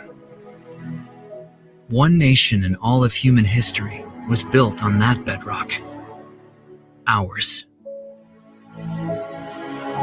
A republic of the people, by the people, and for the people. Self-government requires freedom, just as freedom requires an individual willingness to self-govern. Freedom has made America exceptional, but it can only last as long as you and I seek the good, as expressed by the laws of nature and nature's God. It can only last if you and I choose to act as people of character. Forging character has been the pursuit of Hillsdale College since 1844.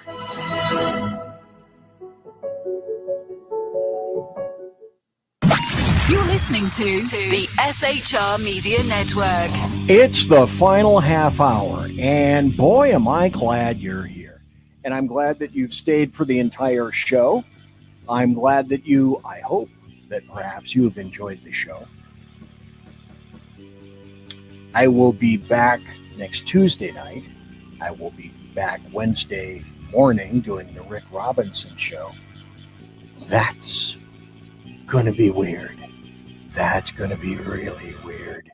And also, I want to tell everybody also, by the way, hey, drink up, Saloon, drink up, folks, because as you well know, folks, this is BZ's final hour. Step up. Last call for alcohol. And also, in case you don't know where this is or what network this is. Featuring bobosity, unrestrained, and a carnival of conservative cogitations. BZ, your conservative Sherpa, continues on the SHR Media Network. I am your bulbous one right here. Anyway, Lee Zeldin was accused by Jasmine Crockett of being paid off by Jeffrey Epstein by donating, and apparently he was. Apparently Jeffrey Epstein donated to Lee Zeldin, the Secretary of Climate, whatever the hell. And it turns out that it wasn't that one. It was a Dr. Jeffrey Epstein who just happened to have that same name. Now here is Caitlin Collins, and I'm going to embiggen this for you so that perhaps you can see the face. There are some, she doesn't do it very often, but Caitlin Collins gives some visual indicators about what's going on. She's now saying, oh, no, that's not that. No, that's not what I said.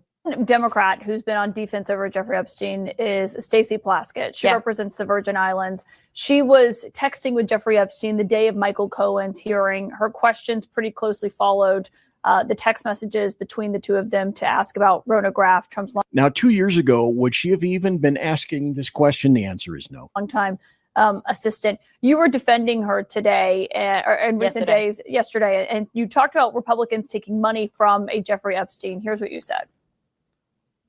A Jeffrey Epstein. I have a question.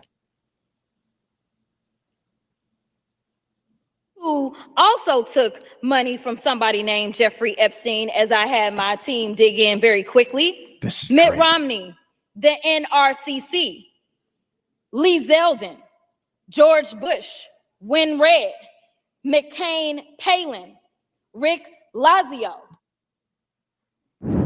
You mentioned Lee Zeldin there. He's now a cabinet secretary. He responded and said it was actually Dr. Jeffrey Epstein, who's a doctor that doesn't have any relation. I'm kind of surprised at this, but keep moving. To the convicted sex trafficker. Unfortunate for that doctor, but that is who donated to a prior campaign of his. Now listen, she laughs. Jasmine Crockett laughs. Do you want to correct the record on the people that? Listen, I never said that it was that Jeffrey Epstein, just so that people understand when you make it up. Okay, if she didn't say it was that Jeffrey Epstein, then why would she mention the name Jeffrey Epstein at all? The only reason to do that was to try to get Lee Zeldin into a jackpot. She knew precisely what she was doing and decided to go ahead and do it Anyway. Your picture is not there. And because they decided to spring this on us in real time, I wanted the Republicans to think about what could potentially happen, because I knew. No, you wanted to lie. You wanted to lie and try to trap people with your lies. That they didn't even try to go through the FEC. So my team, what they did is they Googled. And that is specifically why I said a Jeffrey Epstein. Unlike Republicans, I at least don't go out and just tell lies. Again, back to my original question. If that wasn't the goal, to smear Lee Zeldin, then, and you knew that was not the Jeffrey Epstein, but a Jeffrey Epstein, why did you even include the name Lee Zeldin at all?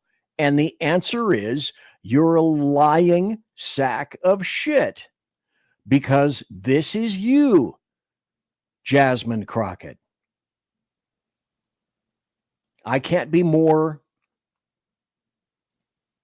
concise than that. Now I'm going to play a minute and 20 seconds of a video that you may or may not have seen before. I guaranteed you will have seen snippets of it, but I'm going to play the whole thing so that you hear the exact words as they were created by leftists. And it's this cadre of 6 Democrats. Now, if you want to, just tune the volume down or look away or do something else. If you've seen this 75,522.7 times, I get it. I understand that. But for those of you who have not seen the entire thing, I want you to listen to the words. And I'm going to make, as my law professor Elton Long once said, contrast and compare. I'm Senator Alyssa Slotkin. Senator Mark Kelly. Representative Chris Deluzio. Congresswoman Maggie Goodlander. Representative Chrissy Houlihan. Congressman Jason Crow. I was a captain in the United States Navy. Former CIA officer. Former Navy. Former paratrooper and Army Ranger. Former intelligence officer. Former Air Force. So you see what they're trying to do. They're trying to lend credence to their military and intelligence careers. And they want you to understand that they're very serious about this. And their CV is such that we have the background to be able to make these statements. I want to speak directly to members of the military and the intelligence community who take risks each day to keep Americans safe. We know you are under enormous stress and pressure right now. Americans trust their military. But that trust is at risk. This administration is pitting our uniformed military and intelligence community professionals against American citizens. Like us, you all swore an oath to protect and defend this Constitution. Right now, the threats to our Constitution aren't just coming from abroad, but from right here at home. Our laws are clear. You can refuse illegal orders. You can refuse illegal orders. You must refuse illegal orders. No one has to carry out orders that violate the law or our Constitution. We know. Okay, there are 23 seconds left. At the conclusion of this video, I want you to tell me what's the one thing that's missing, the primary thing that's missing in this video. This is hard, and that it's a difficult time to be a public servant. But whether you're serving in the CIA, the Army, or Navy, the Air Force, your vigilance is Hey, you know who's missing? The Marines. Critical. And know that we have your back. Because now, more than ever, the American people need you. We need you to stand up for our laws, our Constitution, and who we are as Americans. Don't give up. Don't give up. Don't give up. Don't give up the ship. So what was the one thing that was missing in that you grokked, that you understood? I can tell you immediately. Detail, examples. Okay. Don't obey unlawful orders. Which ones? Be specific. What orders are you talking about? I mean, I know, but there's a reason that they're not going to say it.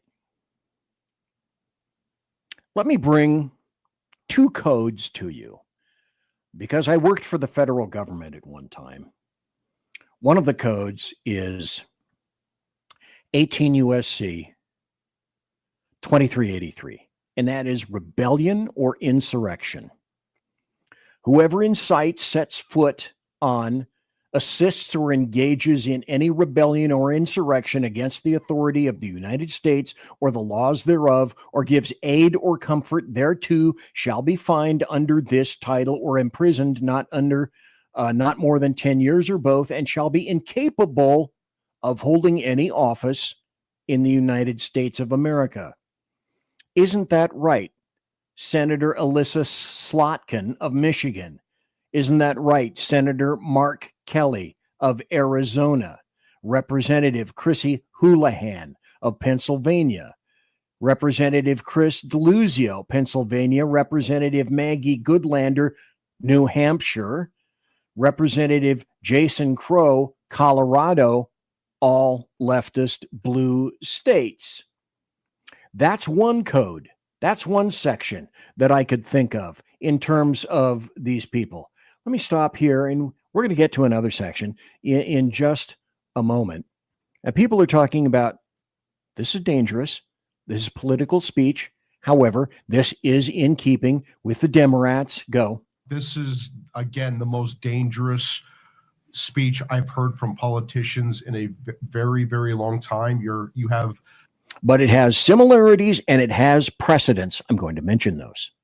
Democrat members of the House and Senate, wink, wink, nod, nod, telling intel officials and military officers enlisted to ignore orders of the president of the United States. They say unlawful orders because, of course, a 19-year-old, Army enlisted guy is supposed to know what's a lawful order and not. I would say this, that with the president of the United States, with his broad Article 2 executive power, with President Obama getting an opinion from the Office of Legal Counsel saying that he can drone strike, extrajudicial drone strike, and intentionally premeditated killing of American citizens, including a minor, and that was said. The Office of Legal Counsel said that was okay.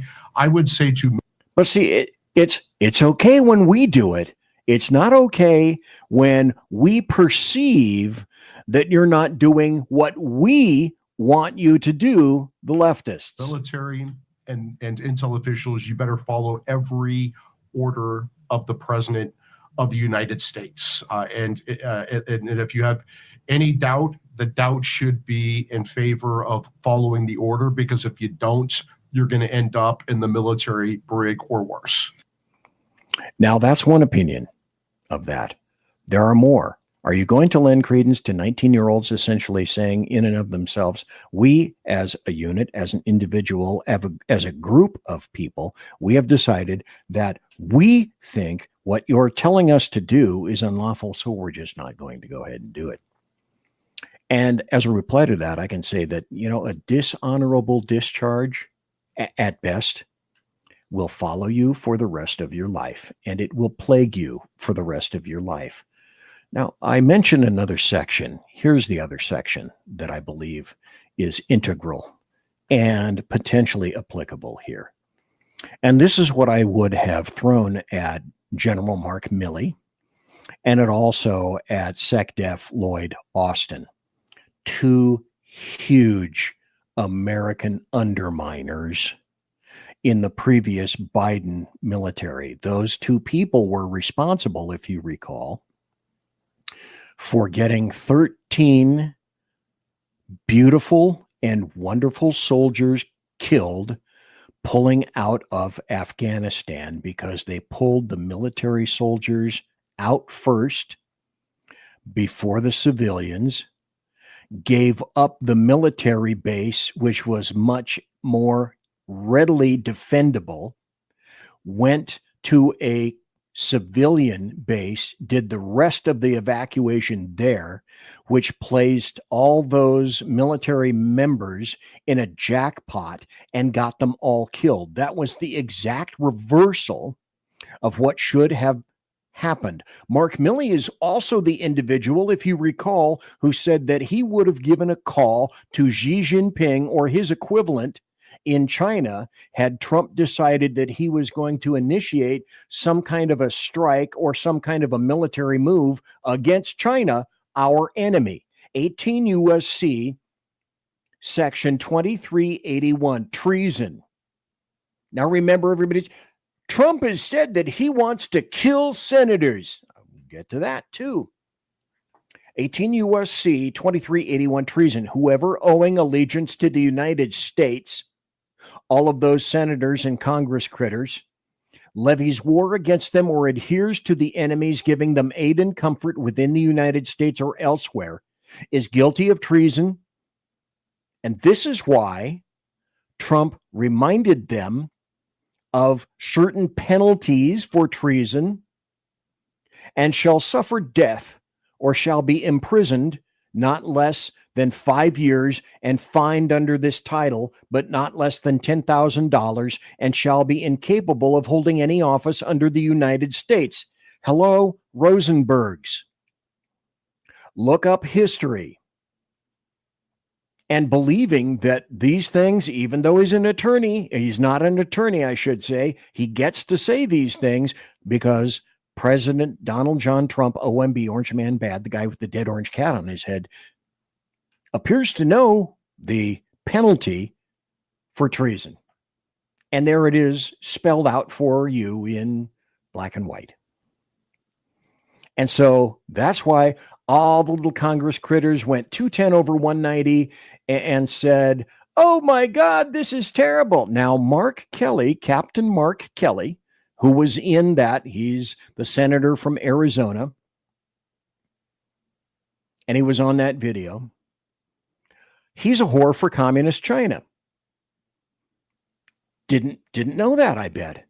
Simultaneously touting for what is essentially a soft coup against a sitting president. So let's put this on stage. Let's look at that. Hey, look, Mark Kelly, and you're sucking the cock of China. Hey everybody, it's Senator Mark Kelly. I'm here in my office in Washington. I was thinking about these pardons that the President Donald Trump just made of January 6 criminals who assaulted. So now you know precisely who it is that he is. He'll say one thing out of one side of his mouth and say something entirely different, and yet he doesn't mind being on the pad of the communist Chinese. Look that up, as a matter of fact. And so here is, by the way, I believe this is Chris Murphy. Let me put him up. And he's pissed. He says, the President of the United States just called for Democrat members of Congress to be executed. Hang them, he posted. Well, what did I just say the penalty for treason was? If you're a person of influence in this country and you haven't picked a side, maybe now is the time to pick a fucking side. So let's hear him say that. And then you tell me what side you're on. The President of the United States just called for Democratic members of Congress to be executed. This is not normal. We cannot allow this to feel normal. This, as far as I know, has never happened before in the history of the country. Every Democratic member of the Senate and the House, their life is in jeopardy right now, especially those. Bull shit. Because Trump is not a king.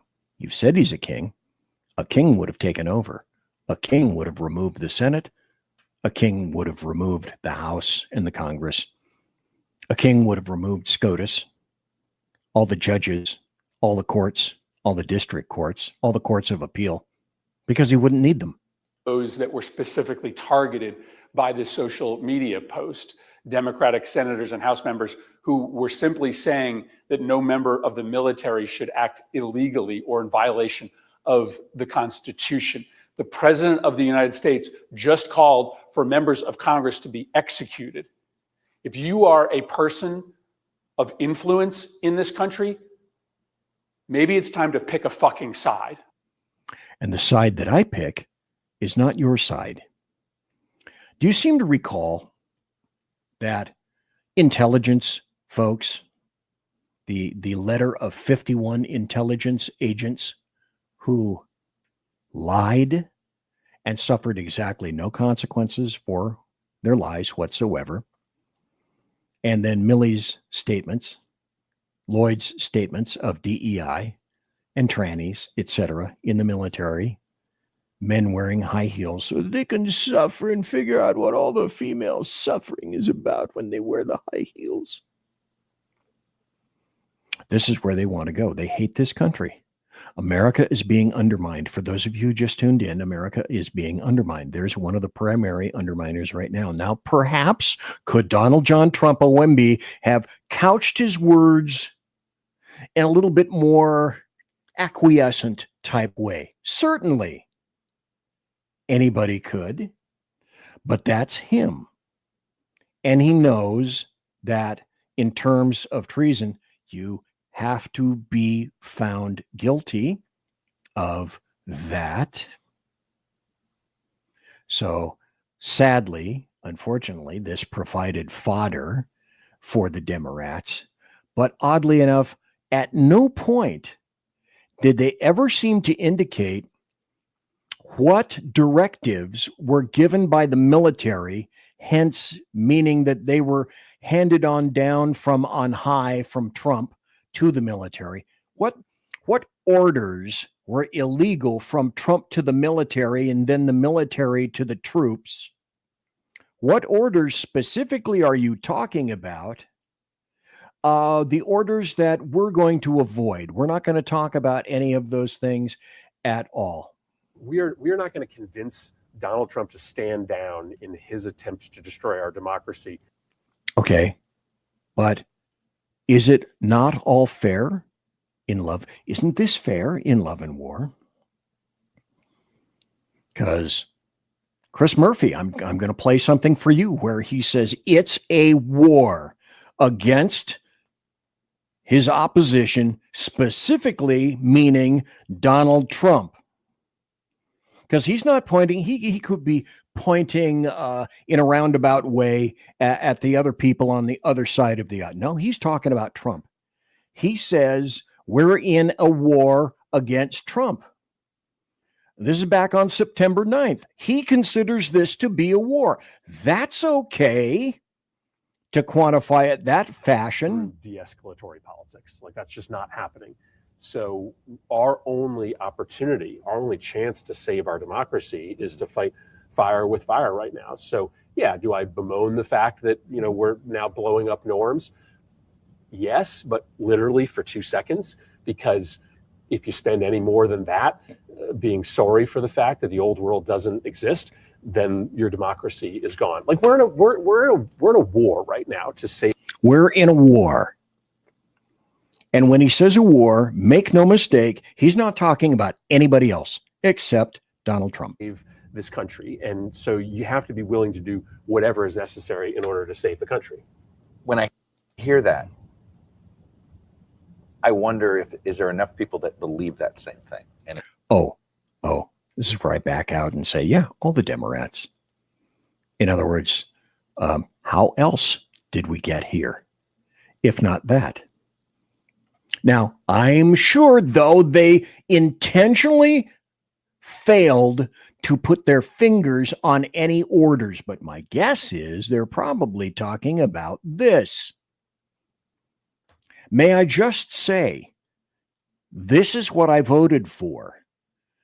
A poll indicates 60% say bomb the drug boats. Now, do you think that our military, our ships, our personnel, the ships that cost millions to billions of dollars, they were doing nothing one day and they just said, I know, look, hey, send the radar out in that direction over there and we'll see if there's anything out on the water. And if there is, we don't care who it is or what it is. It's weapons training, 1A and 1B, go. You and I know that's not what happened. It's a bunch of crap. But I'm sure, though, they will not utilize specificity.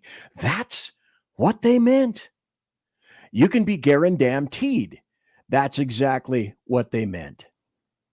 The other aspect of it that I don't think anybody has mentioned on any of the news or the podcasts recently is that the UK has decided on their own, 10 Downing Street, the lovely Mr. Starmer has decided that they're not going to share intel with us because of what we're doing with this.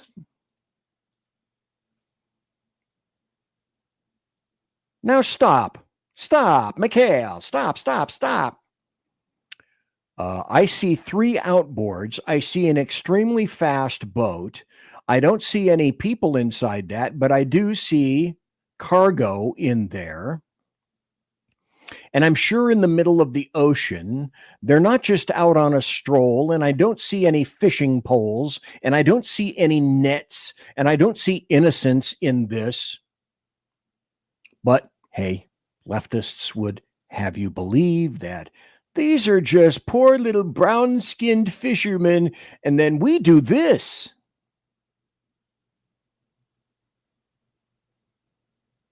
How sad. Wait for it.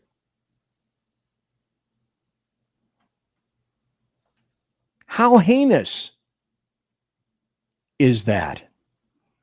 So the UK said, because of this, they're going to stop sharing information with the United States on drug smuggling operations on the Caribbean because of the strikes on cartel and drug-running boats. They don't want us to defend our nation. They don't want us to stop people from dying of fentanyl overdoses, various precursors. So here's BZ's solution.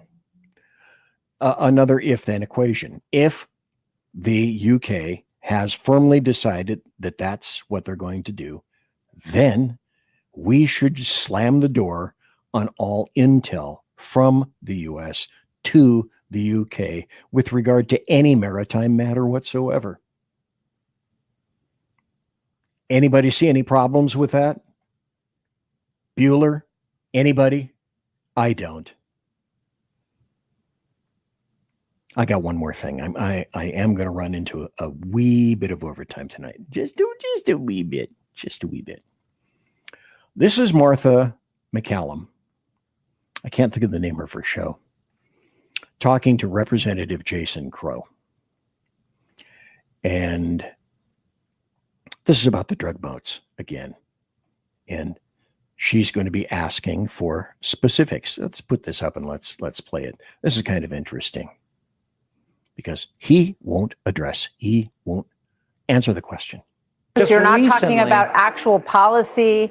You're not talking about things that our members of our service members who we revere and respect are actually being asked to do. So when you see this video on all over the place, when you see this video on social media, I think a lot of people scratch their heads and they say, what exactly are they talking about? Are they talking about Martha, not allowing gunboats to make it to the United States carrying drugs? Is that what you're talking about? Martha, here's a novel idea. How about we actually prevent things from happening before they become a problem? I think that's what they're trying to do. Okay, stop right there.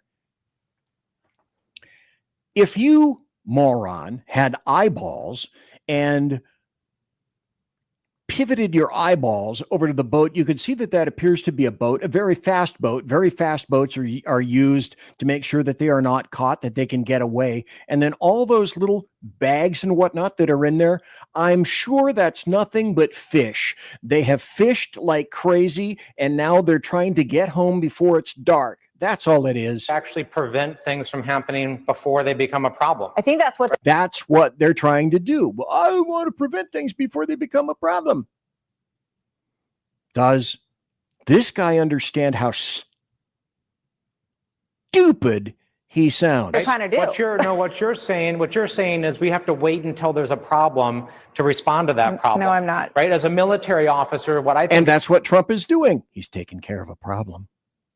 Is important as we train people, we give them information, we prepare people for challenges coming down the pike. That is what I did as a commander in the military. That's what I'm doing now. As we are standing by our troops, we are Your Honor, non-responsive. I object. Reminding them of their obligation from the commander in chief that we are asking our military to carry out.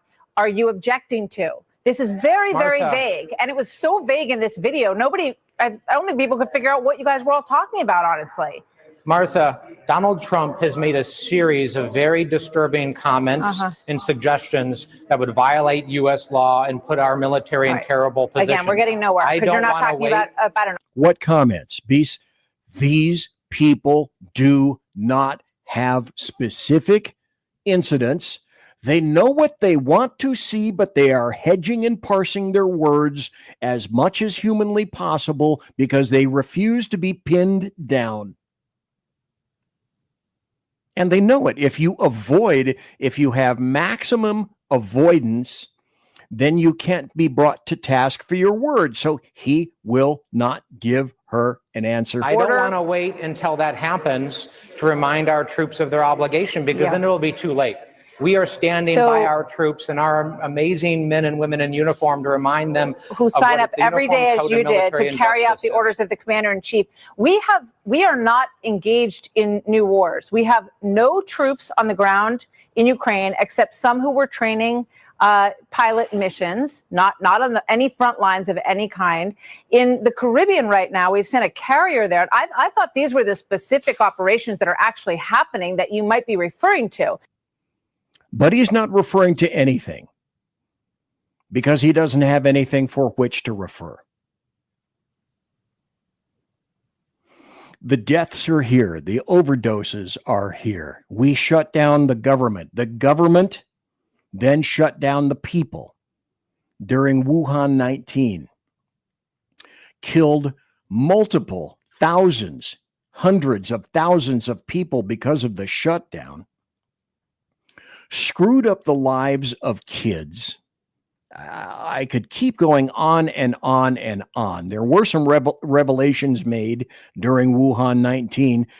Parents actually began to find out what kind of stupid crap was being taught their kids because the teachers would come on and say, Mom and Dad, you're not supposed to look. Do not look at this video on Zoom. America, you are being undermined.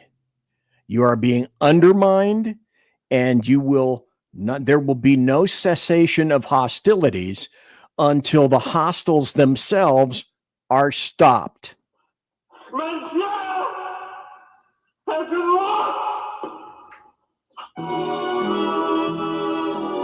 That's the end of the show, kids. Ladies and gentlemen, boys and girls, children of all ages, thanks for listening to BZ's Berserk Bobcat Saloon radio show, live and direct right here from the SHR Media Network. I hope you all have a great weekend. Hope you have a great Friday and a great weekend. I'll be back on Tuesday. Sean of Edge of Liberty will be back on Monday. Earl will be back on Tuesday morning. And with that having been said, I want to tell you that promotional consideration is by the Lockheed Martin Skunk Works, Shure and Electro Voice microphones, Arrakis, the people that make my board, also the Pratt & Whitney Dependable Engine Company, whose engines produce thrust you can trust, and of course, tiaras are by My Little Pony. Look, it says shrmedia.com. Isn't that a cool hat? Maybe one day I'll make them available for you. Trying to figure out how to do that. Might be kind of weird. Anyway, thanks to my personal KC-135 Kettle One refueling team, with whom I shall be consorting in less than about 10 minutes or so. So I want to thank each and every one of you for taking the time to be here, watching live, being in chat live, and also watching later in podcast. Everybody, God bless. Take care. Be safe. Everybody quiet down now. Get some sleep. I mean you. Everybody. Good night, Mama. Night, Ben. Good night, everyone. Good night, Mama. Good night, Daddy. Good night, children. Good night, Daddy. Good night, Elizabeth. Good night, John Boy. Good night, Jim Bob. Good night, Jim Bob. Good night, Jim Bob. What's going on? I was asleep. What's everybody doing? Good night, Good night, Jim Bob.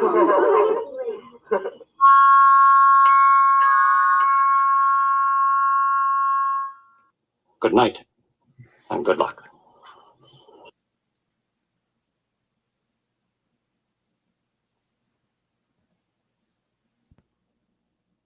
By the way, you want to hear something weird?